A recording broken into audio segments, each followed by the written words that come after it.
Monitor baru cuy.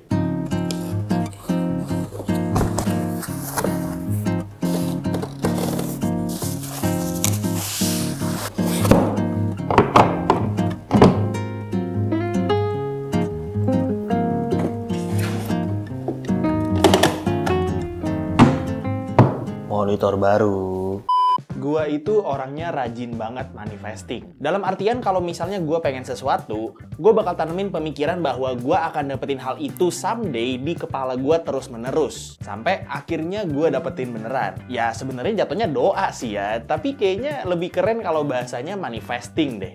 Nah, kalau kalian nonton studio tour pertama gua ketika pindah ke rumah gua yang sekarang, di video itu gua bilang kalau gua ada niatan mau ganti monitor dan kalau bisa gantinya antara ke 32 inci atau ke 34 inci ultra wide. Dan doa gua alias manifesting gua itu terkabulkan dan sekarang gua punya monitor baru cuy. Monitor yang ada di setup gua sekarang ini adalah monitor 34 inci curved ultra wide dari MSI yang seri modern MD342 CQP. Sebelumnya emang gua pernah pakai monitor ultra wide juga ya, tapi waktu itu gua pakainya yang 29 inci dan belum curve juga. Jadi ibaratnya di video ini gua bisa kasih sudut pandang gua sebagai orang yang upgrade dari monitor biasa sama monitor ultrawide yang 29 inci ke monitor 34 inci yang ultrawide juga dan udah curve juga. Jadi langsung aja, ayo kita bahas bareng-bareng.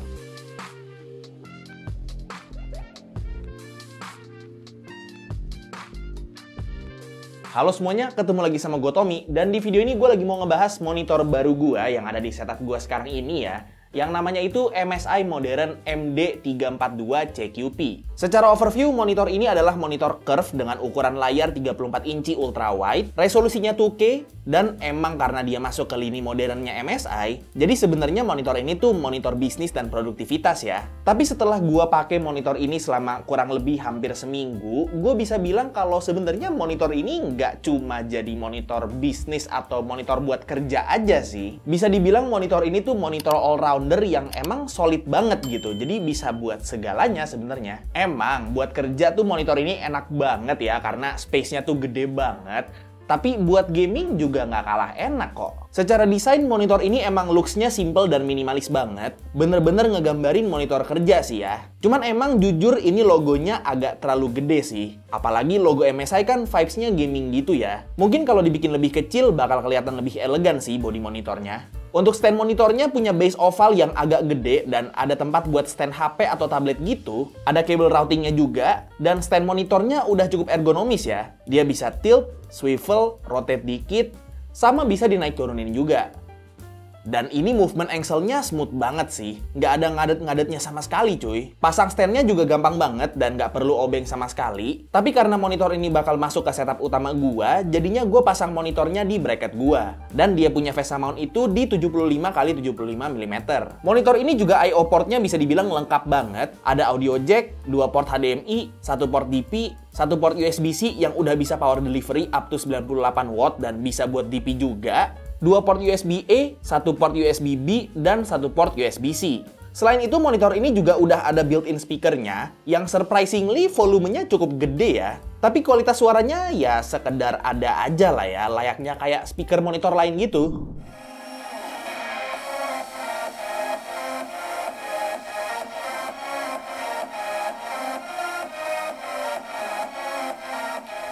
Nah, untuk layarnya, monitor ini panelnya pakai VA dengan resolusi 2K dan karena dia ultra wide, jadi aspek rasionya di 21x9 ya. Dan seperti yang udah pernah gue bilang, resolusi 2K tuh kerasa banget upgrade-nya dari resolusi yang masih 1080p. Jarak antar pikselnya tuh rapet banget cuy.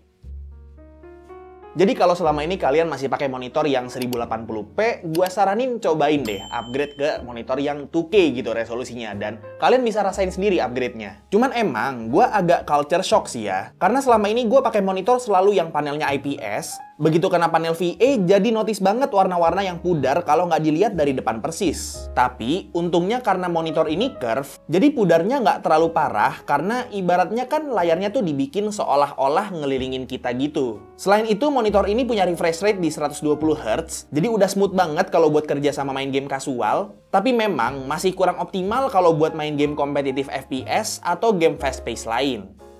Untuk akurasi warnanya, MSI klaim kalau dia itu ada di 119% sRGB, 95% DCI-P3, dan 92% Adobe RGB.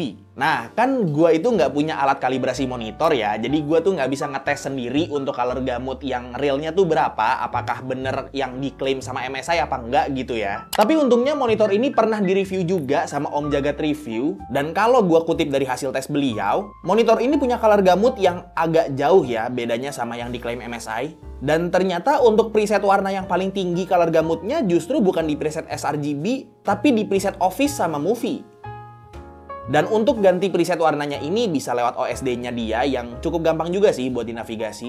Untuk brightness-nya, MSI klaim kalau dia itu ada di 300 nits. Jadi cukup aja dan brightness-nya ini bisa dikontrol lewat OSD-nya juga ya. Jadi bisa buat kalau misalnya mata kita udah agak capek gitu, itu brightness-nya bisa diturunin.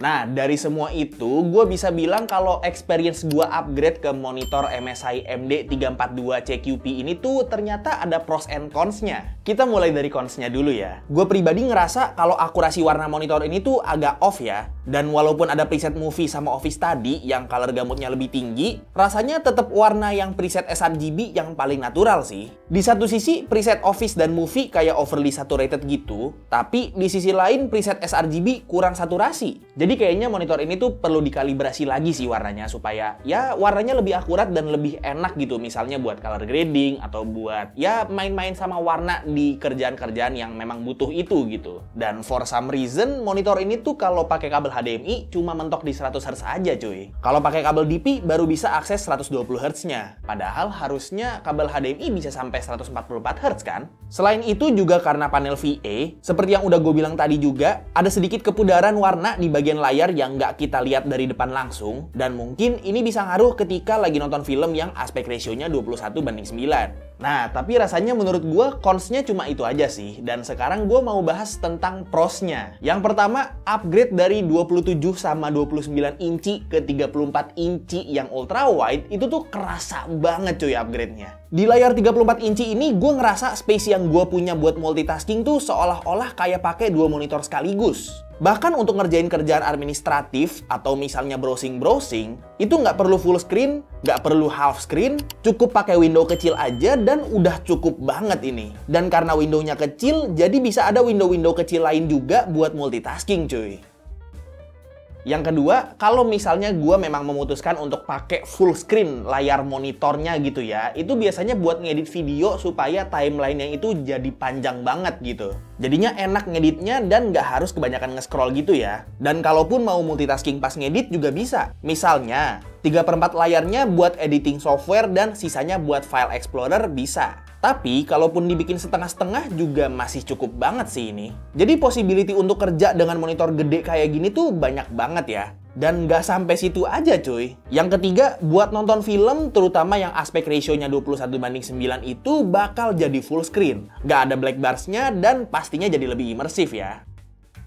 Buat nonton comfort series sambil kerja juga bisa, tinggal dibikin setengah-setengah aja.